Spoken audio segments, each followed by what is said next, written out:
Scientists are racing to unlock the secrets of the cosmos. Questions we once thought impossible to answer are within our grasp. Where does the sun go at night? Is math related to science? If the universe is so big, then why won't it fight me? As we look further into the universe, we see light from distant stars, eons old, perhaps hundreds, even thousands of miles away. Hold on, can I get a zoom in on that? You bet I can. This is one of the world's most powerful telescopes. Initiating 6 times zoom. Can this baby do 7? I can do you one better. Maneuvering to 8 times zoom. Pressure rising, holding steady. I can see it. Unblur. It won't hold. Get me 8.5 times. You're a madman. Upscale it to 4K. The helium tanks will go critical. Opening the blind. Hold her steady. Uncropping and increasing aspect ratio. Now, punch it. There it is. Life on another world. And to think, we owe it all to one indie development studio. Hello Games.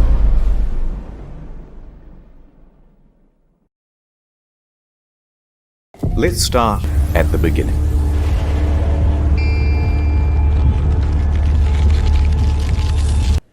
Yeah, it's rewind time.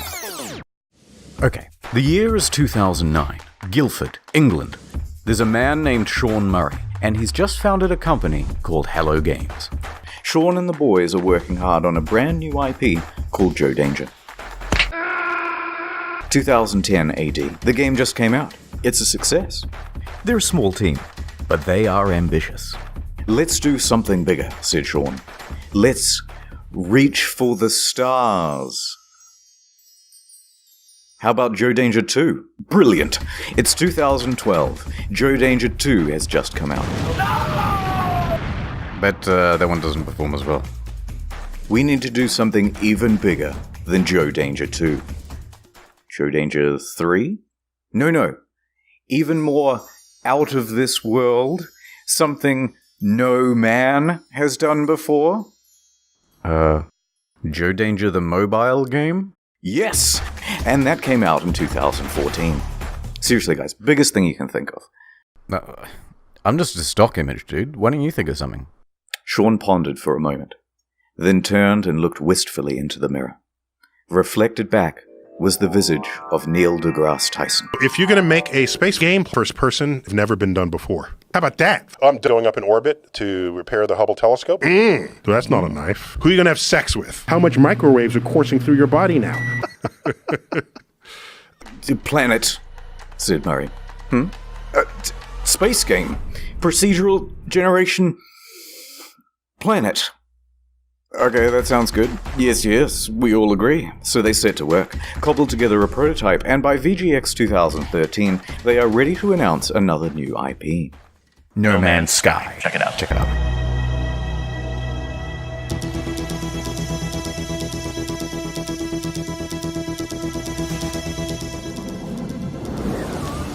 Oh, this is special. Oh my gosh! This is special. Yes. No!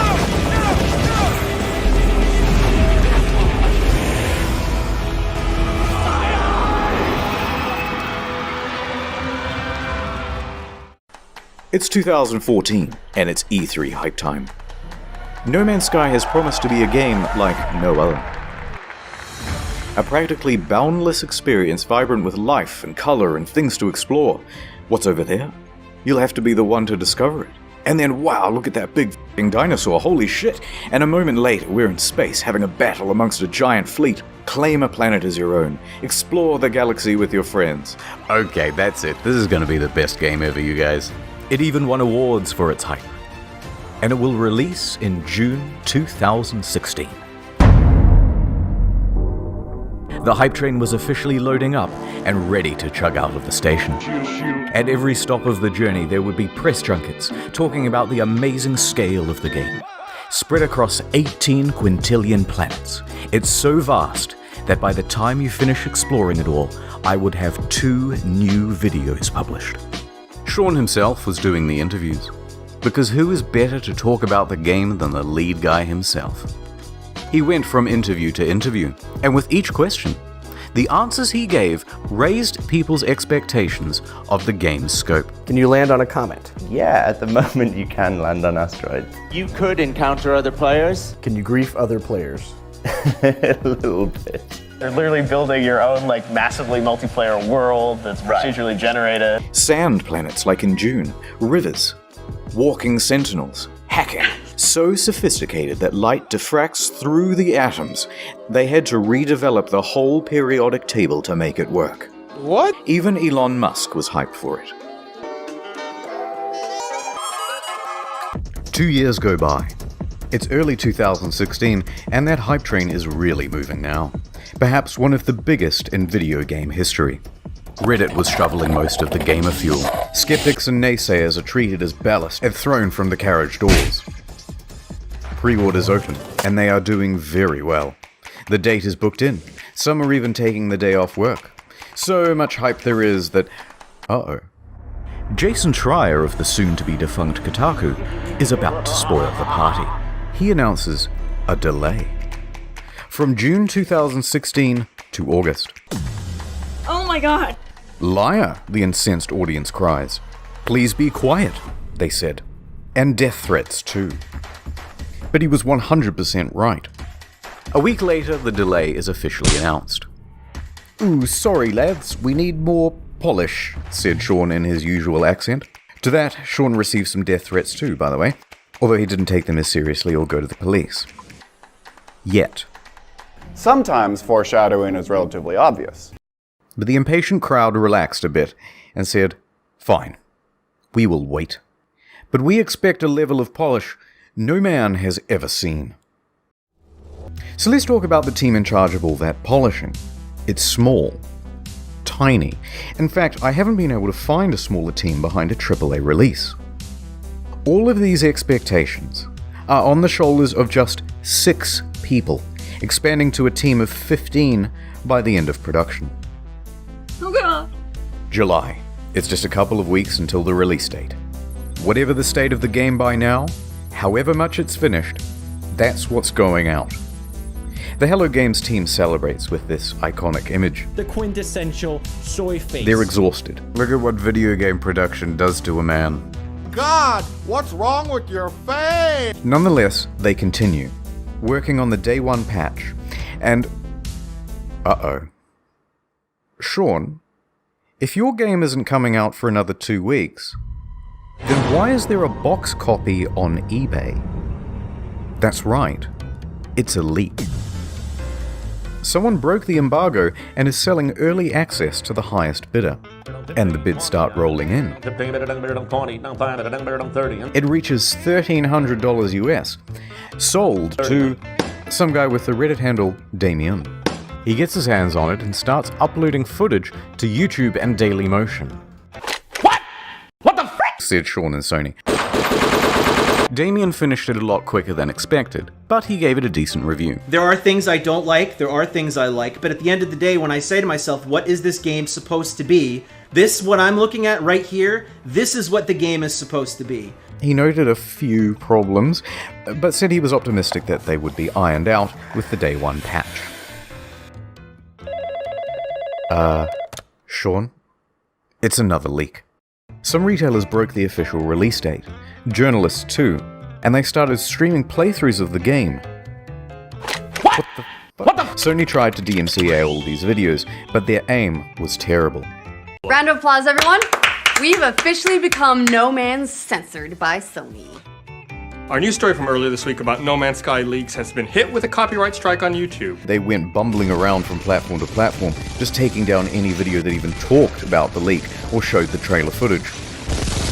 But it was too late. The footage had people talking more skeptically about the game, especially because there were no early review copies. That's bad. And it was looking like the weight of all these expectations had become too much, and the whole thing was about to give. Oh no. It's August. Everyone's here. We've all bought the game and we're fucking hyped. Here we go, lads. Oh dear lord, it isn't finished. Hello, Sean. It is me, the auditor of games. I used to work at an astronomy lab. Don't worry about that. It seems like you've made a lot of promises. Promises that you have not kept. Let's go through the checklist. Have you got any large-scale joinable space battles? Nobody would want that. Ringed planets? No. Fine. Well, at least let me play as a trader. Some may call this junk. Me, I call them... No. Those sand planets from June look nice. Think I might... Please, Sean, there must be rivers. No, it's not. Animals interact with each other in the environment? No. Packs of walking sentinels, Sean. No. I'm literally crying right now. Should I even ask whether I can play as a space pirate?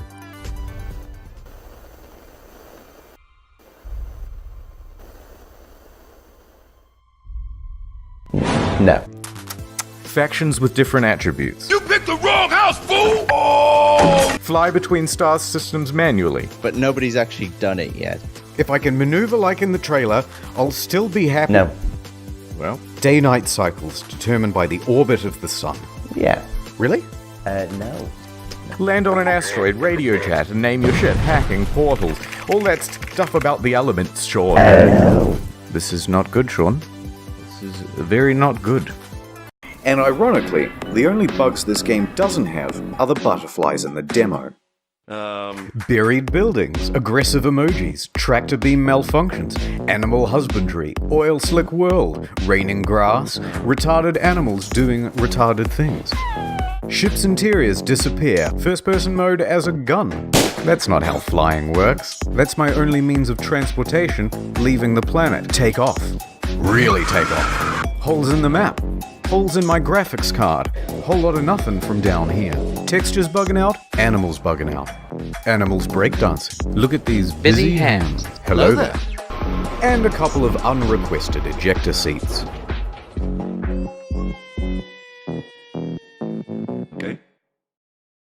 Okay, that's a lot of stuff. I get the picture. No wait, poor graphics rendering. Some can't even start the game. Frame rate issues, constant crashes. Major publications are having trouble playing the game on their machines. Even the best 1080 Ti's are stuttering. Alt-tabbing? That's a guaranteed crash. Desktop notifications? That's a crash. Playing the game? That's a crash. Changing options in the game without restarting? You'll get this. And if you got the pre-order version with the bonus spaceship, you might have a problem. Your special ship already comes with a hyperdrive inside it. Great, right?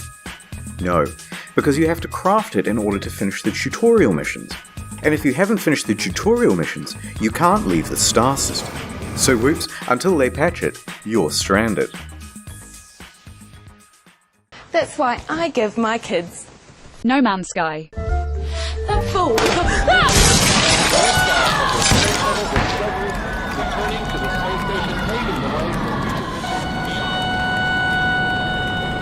Ah, my ship's in bits!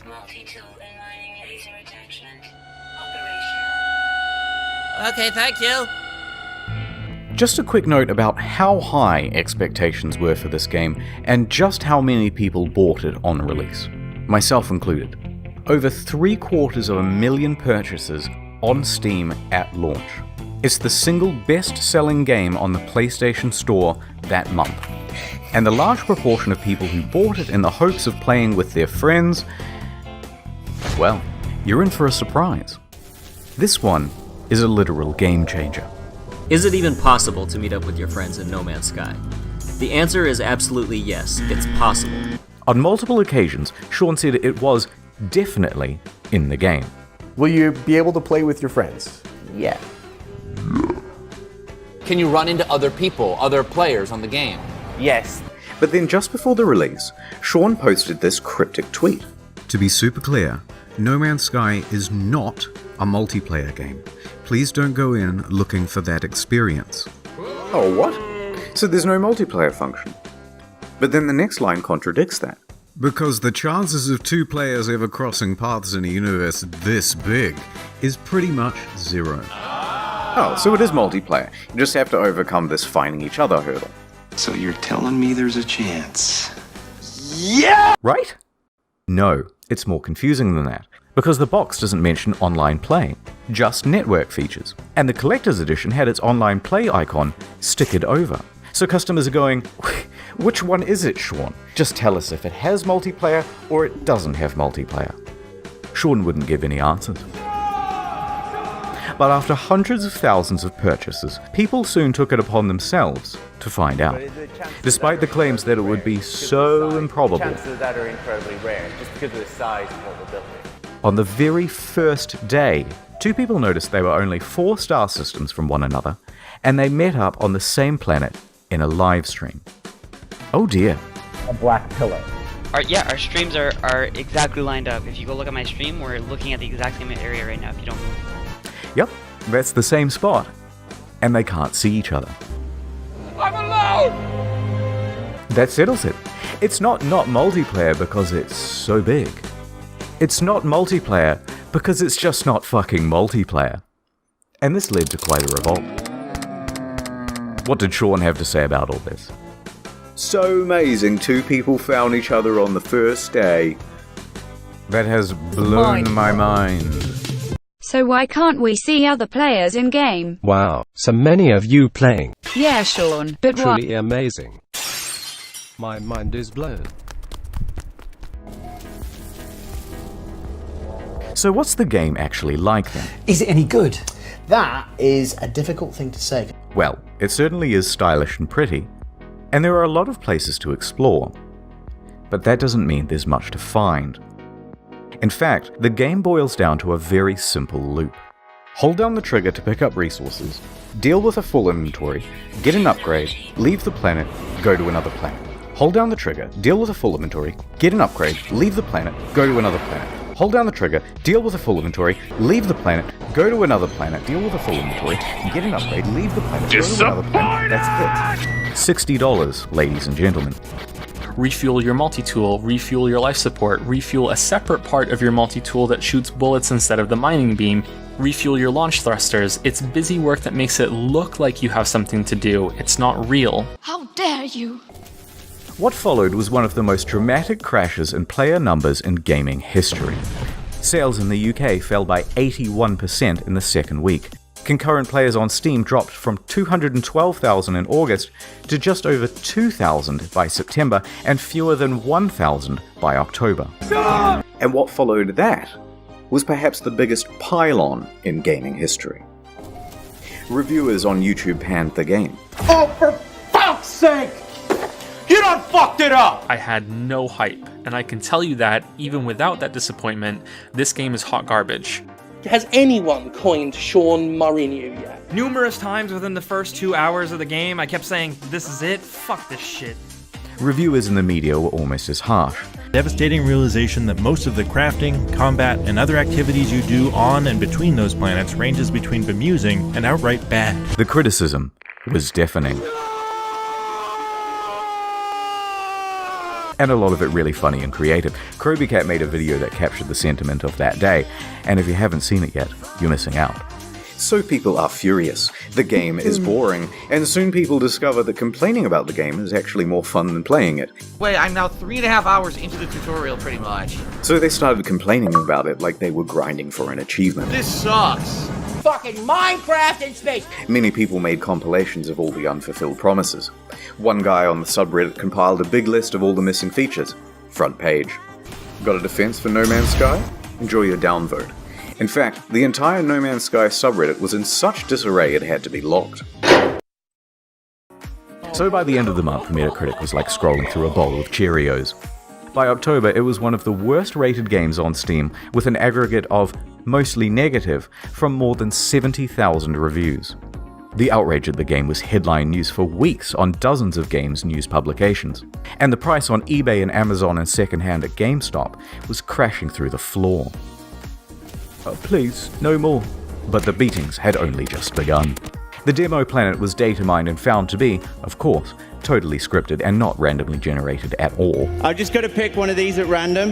If anything horrible goes wrong, just keep in mind that I've not been here before. It wasn't some level that we built or something like that, even though I think it looks quite nice in places. People watching this would wonder why you're showing this area again. Like, what's so special about demoing the game on this planet? Oh, no, it's just a place that looks nice. No, bad Murray. I could have ended the demo with some, pre-scripted crazy thing that would happen. You know what I mean? The normal thing of like, and then a monster emerges from behind the mountains,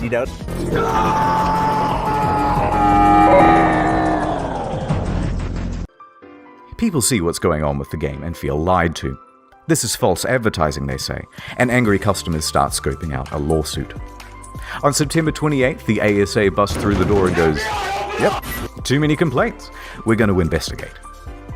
But then soon after, the ASA cleared them of any legal wrongdoing. Technically, the only thing they're interested in is what's on the back of the box, what's on the store page, and what's on the Steam page. So it's technically not false advertising. But of course, technically not illegal doesn't mean much to an angry audience. October 28th, Hello Games Twitter is hacked. The hacker posts, "No Man's Sky was a mistake," and is shitting on the game in the replies. Turns out Sean didn't use two-factor authentication on his LinkedIn, and that's how they got in. They also sent discrediting emails to journalists, which they knew would rile people up if published. Some people even show up to their offices to take photos and knock on the door, even at night and on the weekend.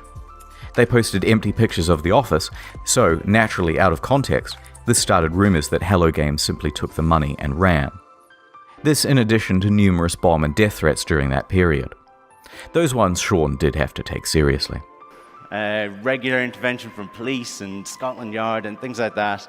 And while Sony didn't quite throw them under the bus, it was more like a gentle push under a minivan when Sony President Shohei Yoshida admitted that Hello Games did not have a great PR strategy for No Man's Sky.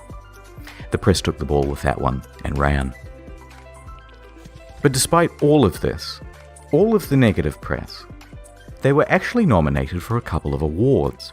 But by this point, Murray and the other members of Hello Games were so downtrodden and so sure they weren't going to win that they opted to go elsewhere for dinner. And the Innovation Award goes to No Man's Sky.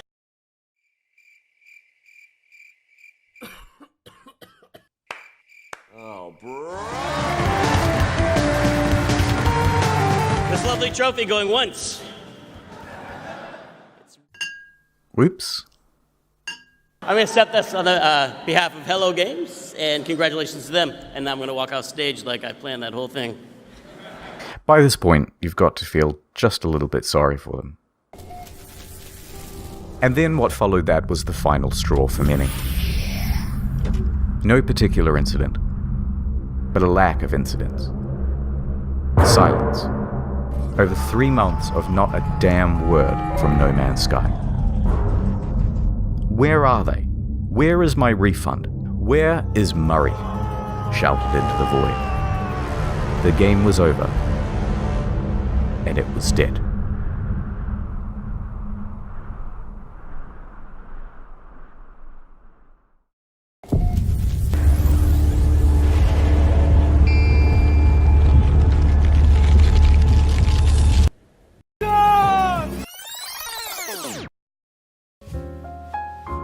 The year is 2000 AD. Sean has just graduated from university and is headed into the big wide world. He rises up the ranks at a number of studios, eventually working as a technical lead for Black and technical director for Burnout 3. When Burnout's developer is bought by EA, he is in his late 20s. And he and 3 of his buddies decide to leave and start their own studio, Hello Games. This was a risky venture.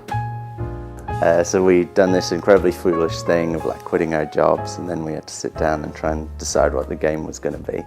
Together they create their first title, Joe Danger. They work on this game day and night. In fact, even once they were arrested in their own office because the police thought they were there to rob the place, because who would be working at 11 p.m. on a Sunday night? But they had to work that hard. Like any startup, it was a huge financial and professional risk. They had no income. They were working in a tiny room above an old tile shop, living off savings. And to keep the project running, Sean even sold his house.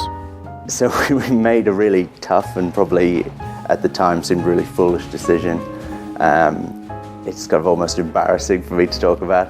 I sold my house and just basically went all in and funded what we were doing, which is not something I would recommend anyone else do. But by June 8th, 2010, they had done it. The game was good. And they could breathe a sigh of relief because on the very first day it hit the PlayStation Store, they made their money back. 2 years later, Joe Danger 2 was released. It was not the commercial success they had hoped for, and they didn't want to just keep pumping out sequels. That was a trap big players in the industry had fallen into. In his spare time, Sean started working on a prototype for a procedurally generated game. They took another gamble and scrambled to get a trailer out in time to present at VGX 2013. So the project is official now, and the pressure is on. Around this time, Sean is also looking to start a family. Concurrent to all this development, he would go on to have 3 kids, so the weight of responsibility is really piling on. But their hard work will pay off, as they're finally going to have a chance for some R&R around Christmas.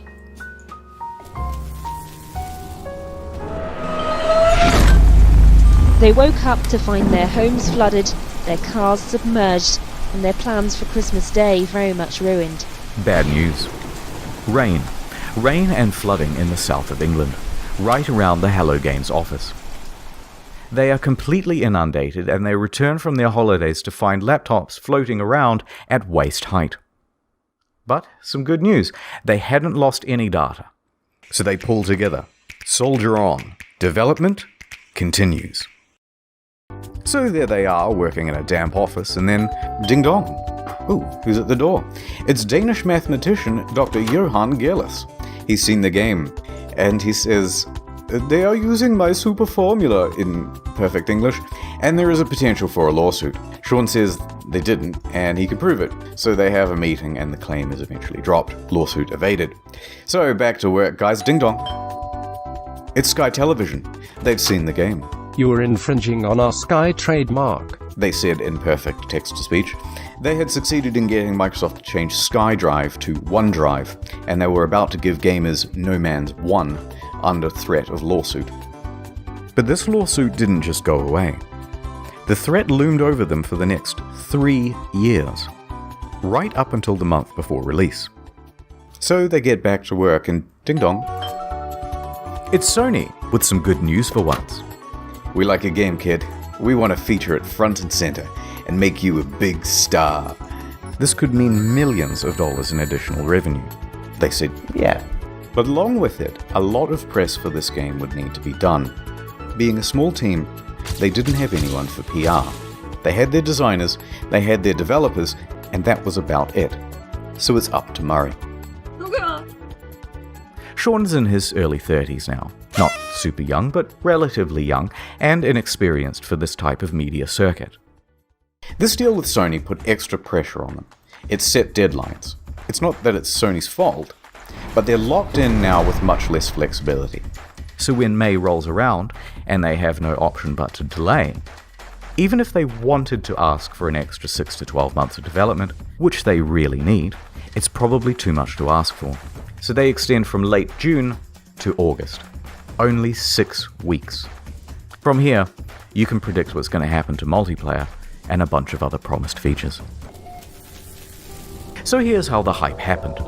Scope of game. Time. And here's the line which shows the reality of development. Progress is steady and ends in August 2016. Now here is the line of player expectations. It should start out here and follow along the purple, but the overhyping trailer comes out and puts us way up here. This is special. In this trailer, it features a bunch of things that Hello Games thinks they're capable of having in the game by 2016. That's the first big mistake. Then it's announced for PlayStation and it costs $60 and there's a collector's edition. Second, even bigger mistake. That puts us all the way up here. And I think this is the main problem, because price tags set expectations. For a $60 game, this was seriously barren and disappointing. Now, if they had put it out for $20 as an indie game or an alpha, no problem. But when they gave it the AAA treatment, people rightfully aligned their expectations with other games in that category. That is the main reason customers' expectations were so skewed. Then Murray went to interviews, exacerbating the problem. Every time he mentioned a feature in the game, even in passing, fans set their expectations to AAA heights for that feature. Now, some people think the interviews are the main problem. In my humble opinion, not so much. Most people never saw these interviews. It's not that rickety 12-foot ladder Sean's standing on that's the main problem. It's the 900-foot building he's perched it on in the first place. So the obvious solution here would be an official statement. Hey guys, look, don't expect a 10 out of 10. Expect more of a 5 out of 10.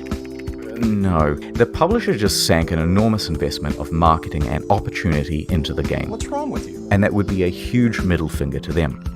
The publisher isn't going to make you hype the shit out of your game, but you can't talk it down either. So, he's kind of stuck up there. In some ways, during the interview, he tries to temper expectations, but it's limited. Can you build a space station? No. But let's not gloss over the interviews. Sean is a technical guy. He's a developer. He's also the introverted type. And the big lights and the stuff on camera does not come naturally to him. Is it super nerve-wracking to talk on stage at E3? Yes. Yes, definitely. I personally find going on stage at E3 like the hardest thing I've ever done. That's something that I would have had in a nightmare before. You know what I mean? It's literally the hardest thing you've ever done? Yeah. Still, he stepped up and took interviews for his game from 2013 to 2016. And the main thing people wanted to hear about were the features. Can you have more than... So every planet, will there be wormholes? Right. At what point... Do you get points or anything? From these interviews, people took Sean to be a liar, a Peter Molyneux or a chess club member out to sell his game at whatever reputational cost. But I think the truth is more complicated than that. Sean and the team are indie developers working on a new IP. Their project and plans are constantly in flux. They have no idea how large chunks of the game are going to look, especially not a couple of years out from release. And crucially, Sean doesn't understand that something mentioned in 2013, even said in passing, is going to be seen as a promise in the year 2016, even if by then you've decided to cut it from the game. For example, orbiting around the sun. Day has turned it out because the planet has actually rotated on its axis. This originally was in the game, but it caused the player too much confusion. It kept being reported as a bug in the beta, as people left the planet and then returned to find everything different. But nonetheless, into the lying compilation it goes. So while they're still essentially formulating the game, the media all want a piece of Sean and to report on features first. Conversely, Sean thinks the reporters might help him to temper down things by emphasizing that Hello Games is an indie studio. But that is not how journalism is done. This is how journalism is done. Can you customize the look of your character? Sort of. Full customization confirmed in No Man's Sky. Periodic table to create atmospheric particles that would diffract light at just the right wavelength. Told you! The press kind of operates downstream from the community because things are click-driven as to what stories you get served and things like that. But a rumor would surface from Reddit straight to the front page. There's all this hype, and the project has increased in scope dramatically and keeps increasing as the months go by until a point. They are close to the deadline and have to delay, and the reality of what they can achieve in the little time remaining is staring them in the face. They know they're not going to be putting out a finished game. They're worried. There's nothing more they can do. and the fear that they will disappoint the audience is growing on Sean and the team. I worry about, disappointing people. Upon release, all of these clips are seen as proof that Sean is a liar. And what doesn't help is his body language. I mean, it's kind of the body language of someone who is lying. And this is why I mentioned he's an introvert. Remember, he's a technical lead. Actually, a really good one. But not a salesman. Cut him just a little bit of slack, because this is simply how he talks. Here are some innocuous questions, and he answers them honestly. Lead producers on No Man's Sky? Yeah, I guess I'm a developer on it. I suppose the creator or something like that. No, I really like making games. I don't necessarily love talking about making games. I think you did a good job, even Sean, though you guys are very nice. Mate, seriously. Same body language. And Jesus Christ, they have him up on stage and in front of cameras and bright lights and on the goddamn Colbert Report. Try keeping your nerve on that. Nonetheless, free of that context, the clips have him cemented in the community as a liar. So the graph plays out right to release. And that graph, it's actually a track. And that track is what the hype train runs on. So it comes barreling up the hill. Instead of neatly pulling into the station, it comes crashing right through the roof. The disaster unfolds. They are absolutely shit on. So there were Sean and Hello Games, surrounded by the rubble of their former reputation. Punished Sean was at his lowest point, hated by the majority of the gaming community. But they were still alive, and they had made tens of millions of dollars. They were left with two choices. Take the money, start a new project, and be a pariah, a cautionary tale of the industry and hated by the gaming community forever. Or, pick themselves up, get back to work, and with potentially no profit motive, finish the game. It allowed me to do something that I've always done in difficult times, whether it was crappy bosses that I've dealt with before or crappy situations at school growing up. I got my head down, I sat in front of a computer, and I made games, which is what I enjoy. They picked number 2. So, here's the plan. The team is assigned to fixing bugs and the most obvious problems. Go. Sean tells the team to stop reading all the overwhelmingly negative feedback on the game, and he reroutes all of it to his personal devices. Emails, forum posts, Google News alerts, player feedback, it's all going directly to him now. Then he starts breaking that down into data sets. People who haven't bought the game, people who have bought it and played it for 100 hours, people who have returned it, etc. Then he starts compiling those complaints into usable data, focusing on the people with the most sincere experience of the game. Then we start making a big laundry list of all the things that need adding and prioritizing. First thing to fix is that full inventory. Then community mod support. Then a third thing, etc., etc. This is going to take an enormous amount of work to pull off, and they're not going to make the same mistake twice. So they would need to sharply adjust their PR strategy. Anything they said right now, an admission of guilt, I've made a severe, would be met with criticism. Denial, it's not that bad, would be met with criticism. Corporate speak, well, we endeavored to make the best game we could and we are proud of what we have, would be met with criticism. Half of the problems have been caused by speaking too much. So they were going to do a complete 180. Instead of adding more fuel to the fire, instead of accidentally promising fixes that might also not be delivered, they wouldn't speak to the press again. Female traits you're talking about, I'd say that's a generalization, but you've used... They were going to speak to the community directly from now on. So they told the audience they were working on it and went completely silent. 1 day passed. No word. 2 days. A week. Have you heard from Hello Games? They just had this disastrous release. Nope, haven't seen them. I hope they're working on the game. 2 weeks. Dude, are you working on this thing? Just ignore them, just work. 3 weeks. Okay, what the fuck is going on? WTF, it's locked. A month. They took the fucking money and ran, didn't they? Don't say anything, it's not going to help. 2 months. 3 months. By now, most people were convinced that the game was abandoned. They had made their money. It's all over. Then, after over 100 days of absolute silence, a tweet. Foundation. The first big patch. It is me, Sean.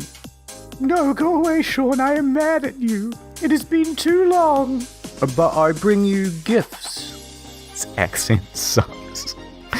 It brought base building, new game modes, farming, camps, and freighters, as well as a lot of bug fixes.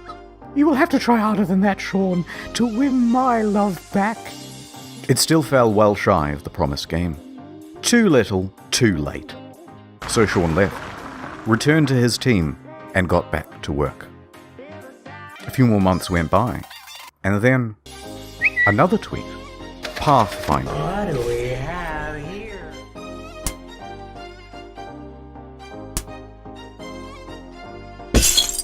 What the fuck?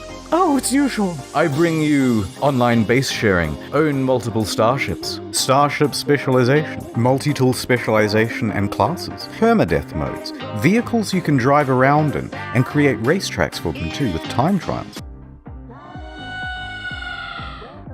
Look at this. Okay, that's pretty good, but I'm still mad, and there's still a ton promised that isn't in the game yet. So Sean went away once more. A few more months went by.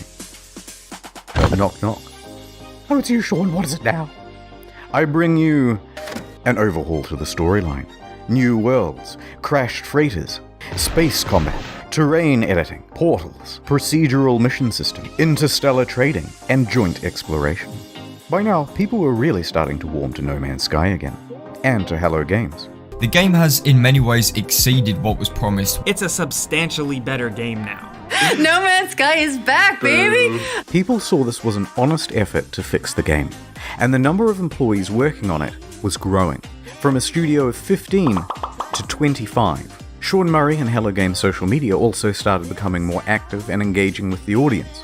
The subreddit was flourishing once more. The price of the game secondhand on Amazon, eBay, and GameStop was going up. Then a few more months went by. Next, a really big patch. What the fuck? Oh my god. Holy shit, the planet! I just got goosebumps. Oh. To be super clear, No Man's Sky is not fuck that. Here's the full and proper multiplayer experience.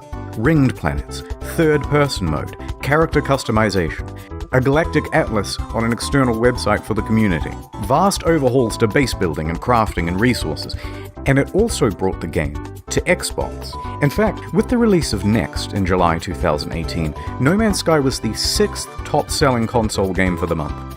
It climbed its way back into Steam's top 10. It reached nearly 100,000 concurrent players. It brought another $24 million across all platforms. Their Steam rating went from mixed to very positive. People were getting back on board in a big way. But they weren't done yet. Better creatures, weird underwater shit, discoveries in bases and environments and equipment, and it keeps going. New biomes, more diversity, archaeology, more things to discover. By now, Sean and the gaming inspector, personification of the gaming community, had literally patched things up and were making out on the couch. Which was when he released his biggest patch to date of this video. Oh my god, dude! Free VR support. Not a whole other game you have to pay for, like some titles. Overhauls to NPCs, tech trees, base building, streamlined multiplayer, ride animals around. All sorts of stuff that was never promised in the first place. And they're still adding more stuff. Someone at Valve, who was a fan of the game, said to me, what you do now is more important than what you say. There's only one thing that's credible, and that's your actions. In fact, I was so slow to get this video out that they put out another patch the other day, with ship salvaging, ship upgrading, more advanced terrain editing, first-person exocrafts, improved VR, improved base building and inventory management, and quality of life stuff. It goes on. Is it perfect? Technically there are still things on this spreadsheet missing. But come on now, we're starting to nitpick. especially when you compare them to relationships with other games companies. They could have gone the route of Fallout 76, paywall mods with Fallout First, charging a monthly fee, a downward spiral more and more into pay-to-win scraps released without QA testing. But instead, they never added pay-to-win, they never added microtransactions or paid DLC, they never made VR as a second game, they didn't give up on the game or scale their resources back to do it. They didn't come out and call all gamers entitled, they didn't add loot boxes, they didn't start work on the next big project or sequel, they didn't do much of anything except get back to work. And just like that, the game once panned by critics now had awards rolling in. Your developed star 2019, No Man's Sky, Sean Murray. No Man's Sky next. No Man's Sky. No Man's Sky's next.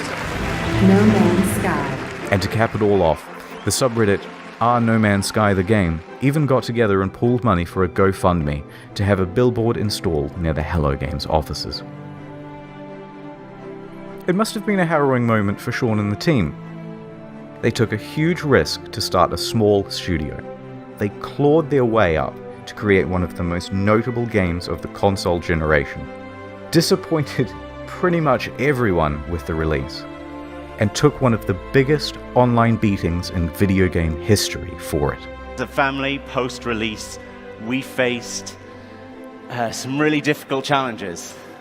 Everything that you can imagine from like the worst of the internet, we hit. But then over the course of the next 3 years, completely turned it around and came out the other side with a win. It's the underdog story.